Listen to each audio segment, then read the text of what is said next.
Você já viu um tardígrado? Eles têm uma estratégia de sobrevivência muito interessante. Eles são animais microscópicos, conhecidos como ursos d'água. E essa estratégia é bem simples, mas nem por isso menos eficaz. Eles retraem suas 8 patas e a cabeça e se deixam desidratar. Assim, ainda que essas criaturas sejam atiradas em uma fogueira, submetidas ao vácuo do espaço ou até congeladas, elas mesmo assim sobreviverão.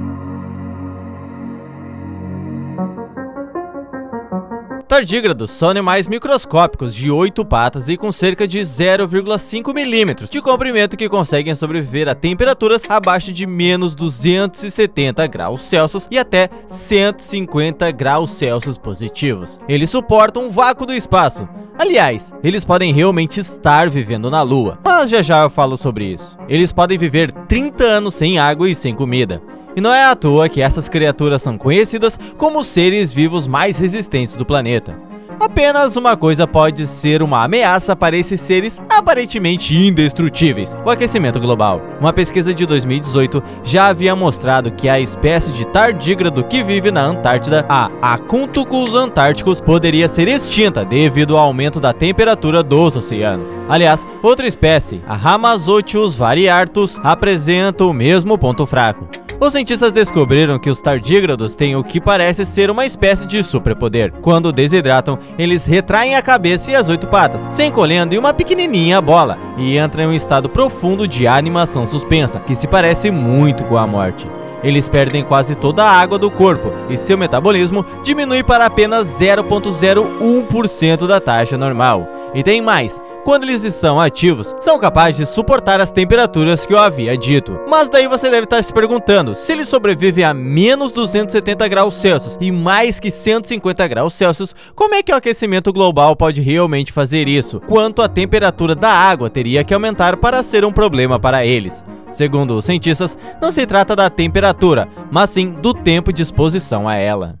Durante o estudo, apenas 50% das espécies realmente metabolicamente ativas conseguiram sobreviver a uma temperatura de 37,1 graus Celsius sem aclimatação por mais de 24 horas. Isso mostrou realmente para os cientistas que o aumento da temperatura do planeta Terra poderia ser praticamente letal para os tardígrados. Os tardígrados ativos, realmente, se eles são colocados ali em uma temperatura do nada muito alta, isso realmente é letal para eles. Mas se eles têm uma aclimatação, se eles se acostumam com o ambiente naquela temperatura, vai ser algo gradativo, eles realmente conseguem se adaptar ao ambiente e continuar vivos de boa. As espécies que realmente conseguiram sobreviver à temperatura de 37,1 graus estavam realmente climatadas, elas estavam acostumadas àquela temperatura. E se elas estiverem ainda naquele modo que eu falei, numa bolinha, em que elas realmente se desidratam, elas conseguem sobreviver até uma temperatura sem estar climatizadas de mais de 60 graus Celsius, ou seja, os tardígrados são os animais muito resistentes.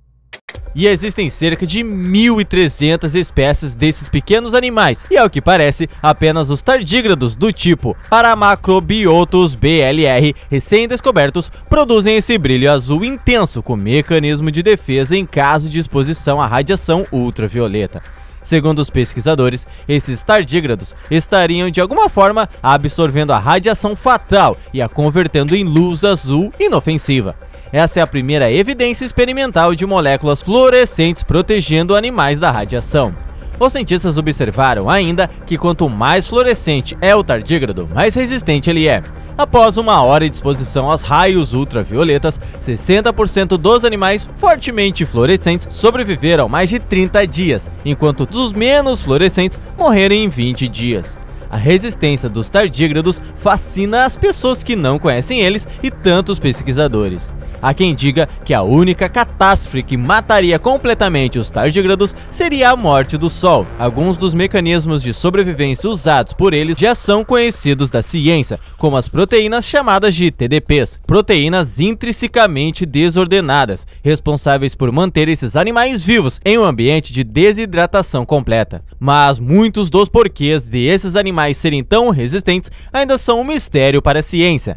Essa capacidade de sobrevivência aponta até para a possibilidade de existência de vida em outras partes do sistema solar, em lugares hoje considerados hostis demais para isso.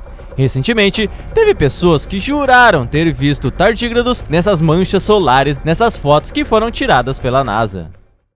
Aliás, como eu falei, eles realmente podem estar na Lua. Não que eles realmente nasceram por lá, não que exista vida na Lua em forma de tardígrados, mas na verdade foi algo que nós seres humanos fizemos, porque uma nave israelense estava realmente lá no espaço levando os tardígrados para lá para fazer alguns testes, fazer algumas pesquisas, mas essa nave realmente se chocou com a Lua e esses tardígrados realmente foram expulsos, eles foram largados, eles foram lançados ali na Lua. E os cientistas, e você, e eu, devemos acreditar que eles ainda estão vivos por lá. Isso aconteceu em 2019, esses tardígrados caíram lá na Lua sem querer em 2019, e eles realmente devem estar ainda vivos por lá. Se os astronautas realmente conseguirem ir para lá, encontrar eles, pegar eles, trazer de volta para a Terra, é capaz deles voltarem à vida aqui na Terra, porque eles podem estar lá inertes, tá ligado? Eles podem ter se desidratado, ter ficado naquela forma ali, em que eles realmente ficam vivos. Ou seja, tem tardígrados na Lua que vieram da Terra por algo que a gente fez sem querer e eles podem ainda estar vivos.